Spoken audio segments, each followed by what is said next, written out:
कुरिटिबा में जो मैंने आपको पहले पार्क दिखाया वो तो तकरीबन हर आदमी जो यहाँ पे आता है देखता है, लेकिन एक ऐसा हिडन जेम है यहाँ पे जो बहुत कम लोग यहाँ पे आते हैं, बहुत कम लोग अप्रोच करते हैं। यहाँ पे बहुत ज़्यादा खूबसूरती है।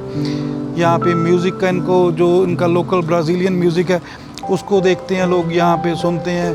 उसके अलावा बहुत बड़ा पार्क बना हुआ है, अंडर वाटर बहुत सारी चीज़ें यहाँ पे, तो मैं आपको सारा एक्सप्लोर करके बताऊँगा। आप बने रहना मेरे साथ।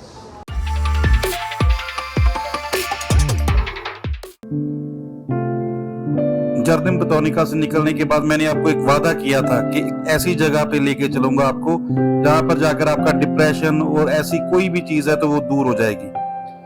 तो हम तकरीबन 10 से 15 मिनट की बाइक राइड के बाद एक ऐसी जगह पे पहुंचे जो कुरिटिबा की सबसे खूबसूरत जगह अगर मानी जाए तो कोई उसमें कमी नहीं होगी।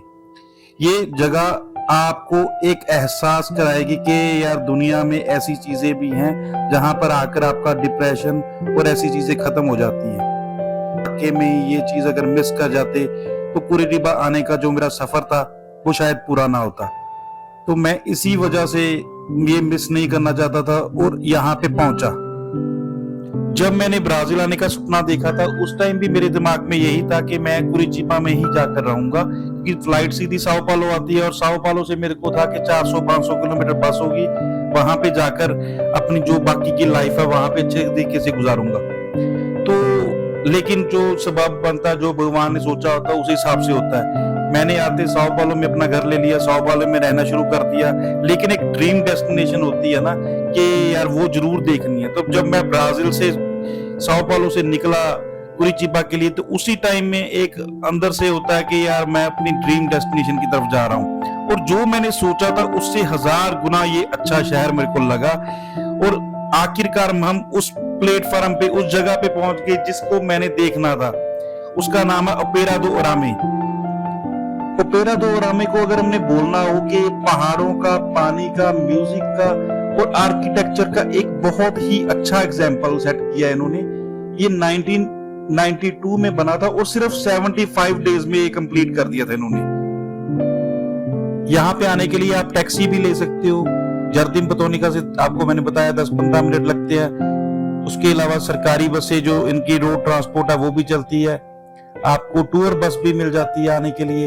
ये 3-4 ऑप्शंस यहाँ पे है आने के लिए, मतलब इजी एक्सेस है, बहुत दूर नहीं, सिटी से बाहर नहीं है, सिटी के अंदर ही रह जाता है। एंट्री टिकट की अगर बात की जाए, एंट्री टिकट तकरीबन इसकी 30 है ऐसा, ऊपर नीचे हो सकता होती रहे, क्योंकि हमारी टिकट लगती नहीं है। जब हम किसी जगह पे जाते हैं तो मेरे पास गवर्नमेंट की लेटर होती है, ब्राजीलियन गवर्नमेंट की, उस वजह से मेरी टिकट नहीं लगती।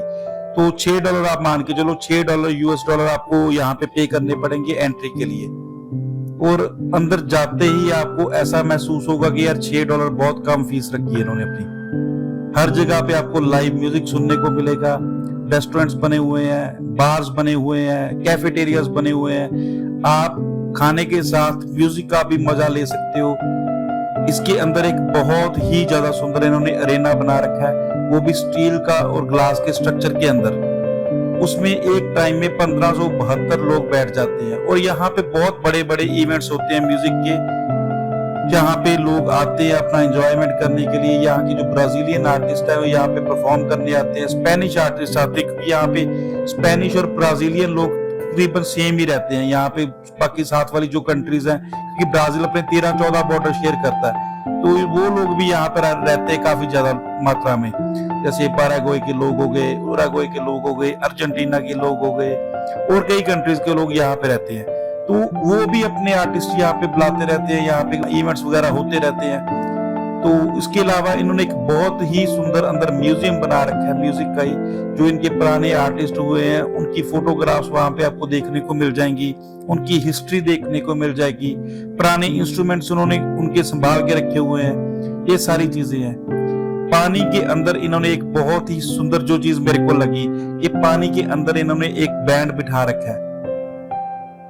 पानी के अंदर इन्होंने एक प्लेटफॉर्म बनाकर वहां पे एक म्यूजिक बैंड बिठा रखा होता है, तो वो रेस्टोरेंट के बिल्कुल सामने आ जाता है। जैसे हम एंटर करते हैं, ग्राउंड लेवल पे एक फ्लाईओवर बना रखा है इन्होंने, उससे आप अंदर आते हो तो आपको सामने अरीना देखने को मिलता है। और ग्राउंड से एक फ्लोर अगर नीचे आते हो पानी के लेवल पे, वहां पे रेस्टोरेंट है।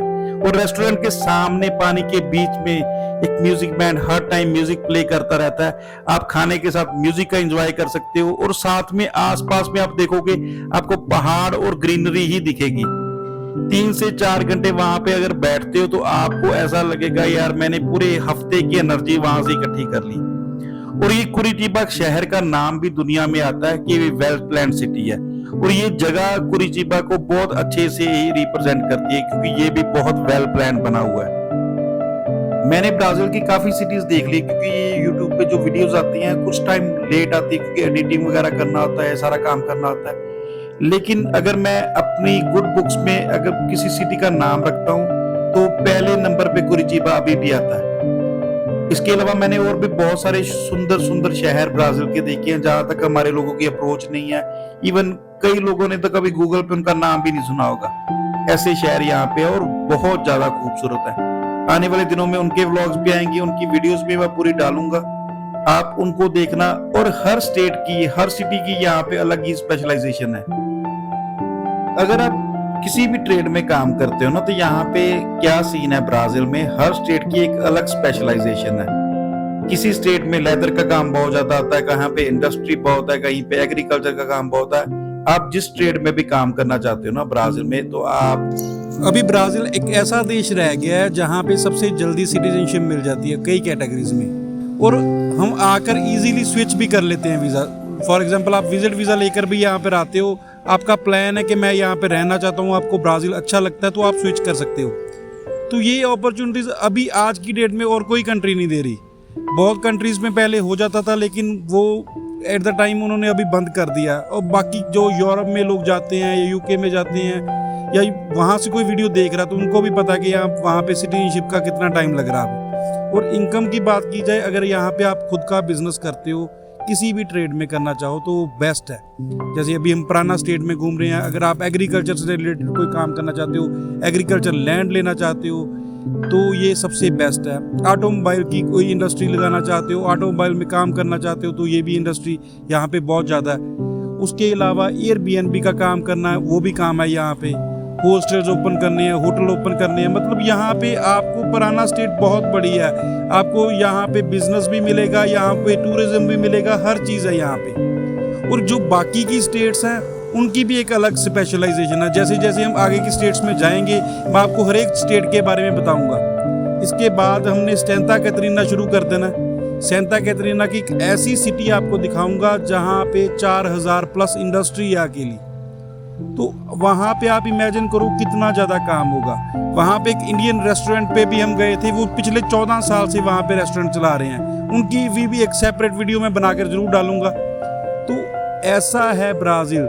ब्राज़ील को आज तक लोगों ने सही तरीके से देखा ही नहीं। ब्राज़ील को एक गलत तरीके से यूज़ करते रहे, कोई अमेरिका जाने के चक्कर में, कोई मैक्सिको जाने के चक्कर में। लेकिन अगर ब्राज़ील में रहा जाए तो आपको हर तरीके का शहर, हर तरीके का कल्चर, हर एक तरीके के लोग मिल जाते हैं यहाँ पे। बहुत सारे नेशनैलिटी के लोग यहाँ पे रहते हैं। जापानीज़ लोग जापान के बाद सबसे ज़्यादा यहाँ पे रहते हैं। लेबनीज़ लोग लेबनान से बाद सबसे ज़्यादा यहाँ पे रहते हैं। इजिप्शियन लोग बहुत हैं, मोरक्कन बहुत हैं, अब इंडियन पाकिस्तानी बहुत हो गए हैं, अफगानी लोग बहुत हो गए हैं, बांग्लादेशी लोग बहुत हैं और अच्छे कारोबार करते हैं यहाँ पे वो लोग। तो अगर आप भी प्लान करते हो ब्राज़ील के बारे में, रिसर्च करो। आपको कोई जानकारी चाहिए मेरे यूट्यूब चैनल पे आप कमेंट कर देना। फेसबुक पेज पे अगर देख रहे हो वहाँ पे कमेंट कर देना। आपको मैं ईच एंड एवरीथिंग बताऊँगा ब्राज़ील के बारे में। मेरा टारगेट है हर स्टेट में जाने का। तो ये तो अभी मेरी पहली स्टेट है, तो आप हिसाब लगाओ पहली स्टेट में इतनी ज़्यादा सुंदरता है तो आगे वाली आने वाली स्टेट्स में आपको क्या क्या देखने को मिलेगा यहाँ पे। और आपको एक डिसीजन लेना भी आपका आसान हो जाएगा कि यार मैं किस स्टेट में जाऊँ, क्योंकि मोस्टली लोगों ने 2-3 शहरों का या 2-3 स्टेट्स का नाम ही सुना होता है। पर यहाँ पे ऐसी ऐसी स्टेट्स हैं जो हिडन जेम्स है सभी।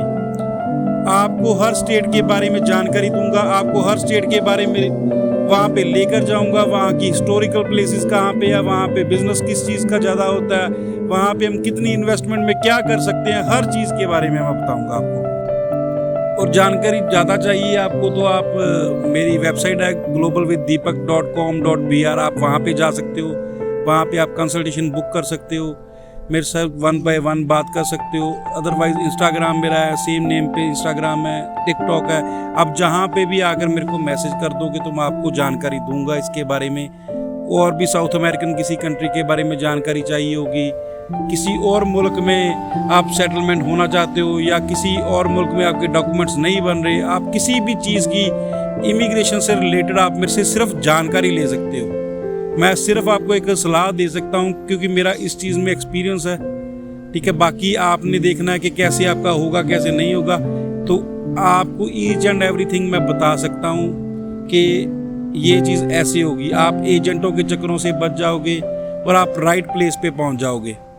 बाकी ब्राज़ील में तो मैं रहता हूँ, ब्राज़ील आज की डेट में ट्रेंडिंग में भी है, ठीक है, सिर्फ अपने जल्दी डॉक्यूमेंट्स देने के चक्कर में। अदरवाइज़ अगर आप डॉक्यूमेंट्स को एक साइड पे रख के सेटलमेंट के और फ्यूचर प्लान के बारे में भी ब्राज़ील में सोचते हो ना, तो ये बहुत अच्छी कंट्री है। यकीन मानो कि यहाँ पे लोग इतने ज़्यादा अच्छे हैं, कोई रेसिज्म नहीं है, कोई ऐसा कुछ नहीं है। अगर आपसे उन्होंने कोई चीज़ पूछनी है तो आपको पहले सॉरी फील करेंगे कि भाई हो सकता है हम आपसे कोई बात पूछें तो आपको वो बात बुरी ना लग जाए। मतलब इस तरीके से लोग व्यवहार करते हैं यहाँ पे। हर चीज़ के बारे में अच्छाइयाँ यहाँ पे अगर ढूंढने जाओगे तो अच्छाइयाँ मिलेगी, अगर बुराइयाँ ढूंढने निकलोगे तो बुराइयाँ मिलेंगी। यहाँ पे 70% to 80% लोग मेरे को आज तक अच्छे मिले हैं। मेरे को काफ़ी टाइम हो गया यहाँ पे रहते हुए। मेरे को अक्सर लोग यहाँ पे ब्राज़ील के लिए पूछते रहते हैं, मेरे को कॉल्स करते रहते हैं और मैं हर बंदे को सच्चाई बताता हूँ क्योंकि आज आपको नहीं पता ब्राज़ील के बारे में। आप प्लान कर लेते हो, कल को 6 मंथ बाद या 1 ईयर बाद आपको लोग पूछेंगे कि ब्राज़ील कैसा है, तो आप उस टाइम ये ना बोल सके कि यार मैंने एक वीडियो देखा था तो उन्होंने मेरे को बहुत अच्छा बताया था लेकिन वैसी बात नहीं निकली। मैं आपको सच्चाई बताऊंगा जो ब्राज़ील में होता है, किस स्टेट में क्या होता है, किस तरीके से हम यहाँ पे रह सकते हैं, क्या वहाँ के लिविंग एक्सपेंसेस हैं, किस तरीके से हम सेटलमेंट हो सकते हैं। हर चीज़ के बारे में आपको मैं ये जानकारी दूंगा। आप आने वाली जो वीडियोस होंगी मेरी, उनमें भी बहुत सारी चीज़ें देखेंगे ब्राज़ील के बारे में, आपको बहुत सारी जानकारी मिलेगी। अगर आप टूरिज़्म के शौकीन हो तो ये आपके लिए बहुत बेटर कंट्री है। अगर आप व्लॉगिंग करना चाहते हो, व्लॉगिंग के लिए बहुत बेस्ट कंट्री है। और अगर आप सेटलमेंट होना चाहते हो तो सेटलमेंट के लिए भी बहुत ही ज़्यादा ज़बरदस्त ये कंट्री है। तो मेरा नाम दीपक है, मैं एक बिज़नेस कंसल्टेंट हूँ। तो आप मेरे को फॉलो करके रखना। आने वाली वीडियोस में एक ऐसी सिटी दिखाऊंगा जहाँ पे बिज़नेस ही बिज़नेस है। जो लोग बिज़नेस के शौकीन हैं, कम पैसे में बिज़नेस करना चाहते हैं तो वो सिटी उनके लिए बहुत अच्छी है। Stay tuned.